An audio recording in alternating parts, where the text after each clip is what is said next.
বিয়েবাড়ি তো যাবো তাই একটা শাড়ি পরে নিয়েছি।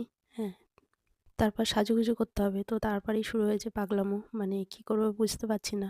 ১ম এ একটু খানিকটা মুখে কিছু মেখে নিয়েছি। তো সেটাও তো সহ্য হলো না। যাওয়ার সময় সেটাও রুমাল দিয়ে ময়েশ্চারাইজার দিয়ে ঘষে, ঘষে তুলে তারপর গেছি। আর তারপর মনে হলো একটু চুলটাকে আঁকা-বাঁকা করি, মানে ক্রিম্পিং করি। তাই হেয়ার ড্রায়ার মানে স্ট্রেটনারটা নিলাম।